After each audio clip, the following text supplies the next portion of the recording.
सावन पुत्रदा एकादशी व्रत कथा। सावन शुक्ल पक्ष एकादशी। श्री युधिष्ठिर कहने लगे, हे भगवान, श्रावण शुक्ल एकादशी का क्या नाम है? व्रत करने की विधि तथा इसका महत्व कृपा करके कहिए। मधुसूदन कहने लगे कि इस एकादशी का नाम पुत्रदा है। अब आप शांति पूर्वक इसकी कथा सुनिए। इसके सुनने मात्र से ही वाजपेयी यज्ञ का फल मिलता है। द्वापर युग के आरंभ में महिष्मती नाम की एक नगरी थी। इसमें महीजित नाम का राजा राज्य करता था, लेकिन पुत्रहीन होने के कारण राजा को राज्य सुखदायक नहीं लगता था। उसका मानना था कि जिसके संतान न हो उसके लिए यह लोक और परलोक दोनों ही दुखदायक होते हैं। पुत्र सुख की प्राप्ति के लिए राजा ने अनेक उपाय किए, परंतु राजा को पुत्र की प्राप्ति नहीं हुई। वृद्धावस्था आती देखकर राजा ने प्रजा के प्रतिनिधियों को बुलाया और कहा, हे प्रजाजनों, मेरे खजाने में अन्याय से उपार्जन किया हुआ धन नहीं है। न मैंने कभी देवताओं या ब्राह्मणों का धन छीना है।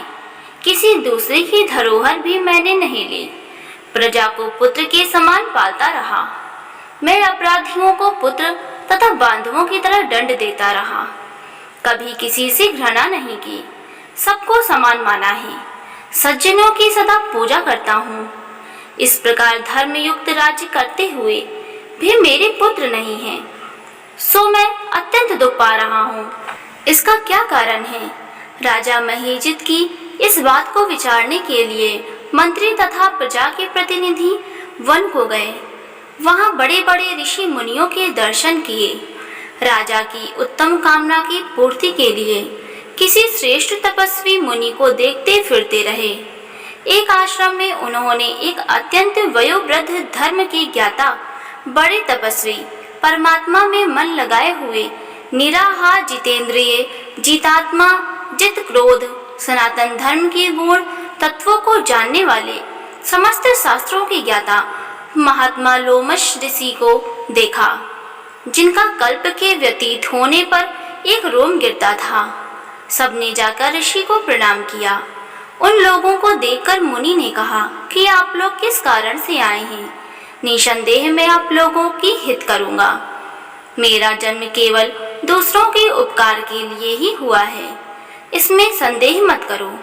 लोमश ऋषि के ऐसे वचन सुनकर सब लोग बोले, हे महर्षि, आप हमारी बात जानने में ब्रह्मा से भी अधिक समर्थ हैं, अतः आप हमारे इस संदेह को दूर कीजिए। महिष्मती पुरी का धर्मात्मा राजा महीजित प्रजा का पुत्र के समान पालन करता है, फिर भी वह पुत्रहीन होने के कारण दुखी है। उन लोगों ने आगे कहा कि हम लोग उसकी प्रजा हैं, अतः उनके दुख से हम भी दुखी हैं। आपके दर्शन से हमें पूर्ण विश्वास है कि हमारा यह संकट अवश्य दूर हो जाएगा, क्योंकि महान पुरुषों के दर्शन मात्र से अनेक कष्ट दूर हो जाते हैं। अब आप कृपा करके राजा के पुत्र होने का उपाय बतलाएं। यह वार्ता सुनकर ऋषि ने थोड़ी देर के लिए नेत्र बंद किए और राजा के पूर्व जन्म का वृत्तांत जानकर कहने लगे कि यह राजा पूर्व जन्म में एक निर्धन वैश्य था। निर्धन होने के कारण इसने कई बुरे कर्म किए। यह एक गांव से दूसरे गांव व्यापार करने जाया करता था। एक समय ज्येष्ठ मास के शुक्ल पक्ष की द्वादशी के दिन मध्याह्न के समय वह जबकि 2 दिन से भूखा और प्यासा था, एक जलाशय पर जल पीने गया। उसी स्थान पर एक तत्काल की ब्याही हुई प्यासी गौ जल पी रही थी। राजा ने उस प्यासी गाय को जल पीते हुए हटा दिया और स्वयं जल पीने लगा। इसीलिए राजा को यह दुख सहना पड़ा।